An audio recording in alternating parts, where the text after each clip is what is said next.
Halo semuanya, kembali lagi di Gerobak Ilmu, tempat mencari ilmu dimanapun dan kapanpun. Dalam pembahasan hari ini, kita akan membahas di dalam dunia kerja, yaitu laporan. Salah satunya adalah laporan absensi karyawan, di mana laporan ini sangat dibutuhkan bagi divisi HRD, ya teman-teman. Bagaimana cara membuatnya? Secara praktis dan secara simpel, tonton terus ya sampai habis. Oke. Ini adalah template yang saya telah buat, template laporan absensi karyawan. Untuk nama kita random ya teman-teman ya. Jadi kalau ada kesamaan mohon maaf sebelumnya. Di sini ada namanya struktural tanggal ya teman-teman ya.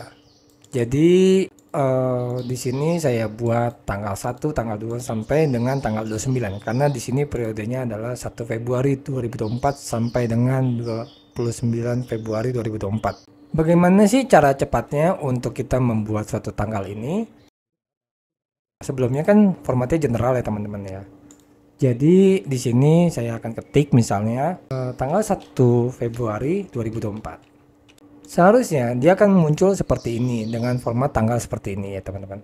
Tapi kita pengen sesuaikan, yaitu kita pengennya adalah tanggalnya aja yang muncul, bulan sama tahunnya tidak perlu muncul karena kan sudah ada namanya di periodenya ya. Nah, bagaimana caranya? Kita akan masuk ke dalam format. Nah, di sini ada namanya di tools atas ini, di toolbar sini ada namanya number ya. Di sini adalah format. Kita klik di sini. Nah, di sini nanti akan muncul namanya format cell, number, alignment, font, border, fill protection. Nah, kita akan pilih namanya number. Nah, di date ini kan tidak ada ya untuk format yang kita inginkan.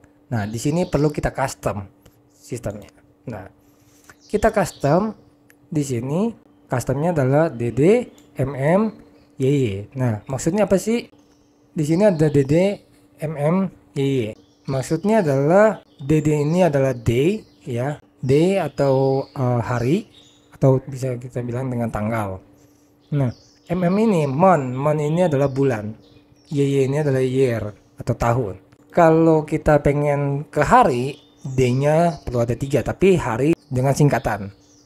Kalau kita pengen full harinya, full tulisannya, kita pakai 4 D-nya. Seperti ini ya teman-teman ya. Nah, kita butuh tanggalnya aja, 01. Nah, di sini MM sama YY-nya kita nggak perlu, bulan atau tahunnya kita nggak perlu. Kita delete saja, kita hapus saja. Nah, akan muncul seperti ini.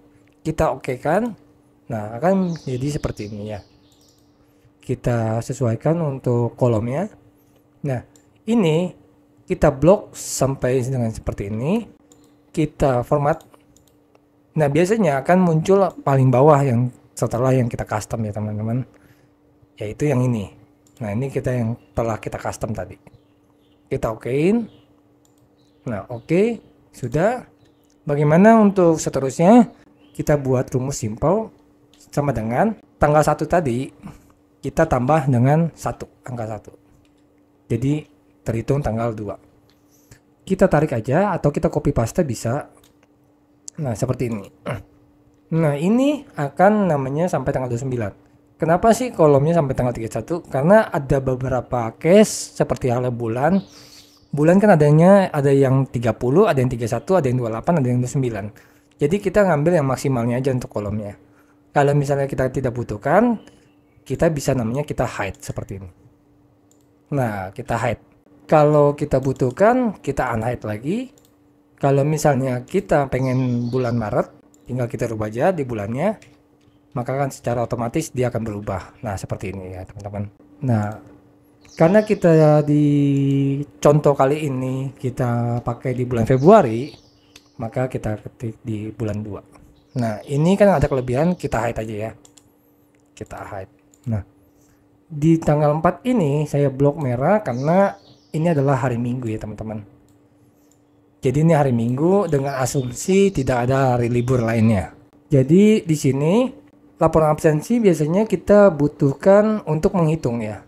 Menghitung jumlah absen, jumlah alpa, cuti, izin ada berapa sih per masing-masing karyawan. Nah, untuk menghitung secara cepatnya, kalau kita manual, kita pasti agak lama ya. Mungkin kalau karyawannya cuma 5, 4 mungkin lebih simpel kalau menghitung manual. Akan tetapi kalau di perusahaan teman-teman misalnya karyawannya ada 50, ada 100, kalau kita hitung manual terkadang bisa miss ya teman-teman. Bisa terjadi kesalahan dan bisa juga menjadi lama. Nah, ini problemnya. Jadi di sini kita akan mempersimpel dan membuat secara automatically dia menghitung ya. Kita masukkan rumus di sini di Alpine sini keterangan sama dengan count. Kita pakai rumus count if ya teman-teman. Nah, untuk penjelasannya secara detailnya count if kita sudah pernah membuat videonya untuk pembelajaran count if-nya tersendiri. Jadi kalau teman-teman pengen secara detail, coba dicek kembali di video-video kami yang sebelumnya. Oke, di sini saya langsung aja range-nya kita ambil yang ini. Kita ambil. Nah, ya. Kita ambil. Oh iya, di sini kita ambil seperti ini range-nya. Kita kasih kriterianya kita ambil yang atas. Karena kita pakai inisial ya, teman-teman. Di sini. Nah, di sini sudah jadi teman-teman. Alpanya 2. Masalahnya adalah kalau saat kita copy paste kemari, ini akan namanya terjadinya ketidaksesuaian dalam hal range-nya ya, teman-teman. Jadi range-nya bisa berubah-ubah, no.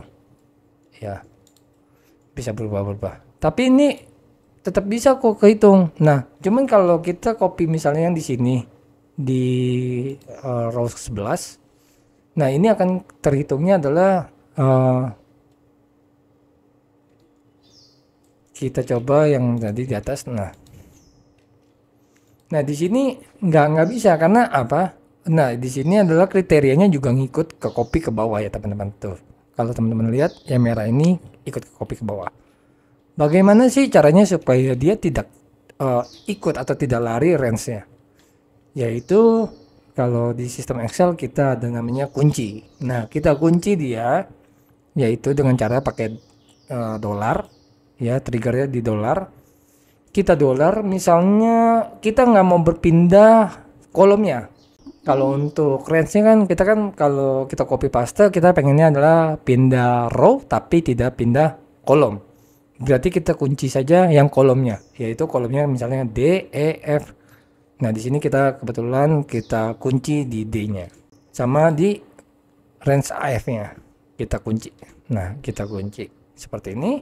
Nah, untuk kriterianya kita kunci karena kita mau copy paste kemari, berarti yang boleh berpindah hanyalah kolom, row-nya tidak boleh berpindah. Berarti kita akan kunci di row ke-7. Oke, kita enter. Nah, ini sudah. Nah, kalau kita copy paste langsung, formatnya akan berubah ya teman-teman. Jadi formatnya akan mengikuti format yang kita copy.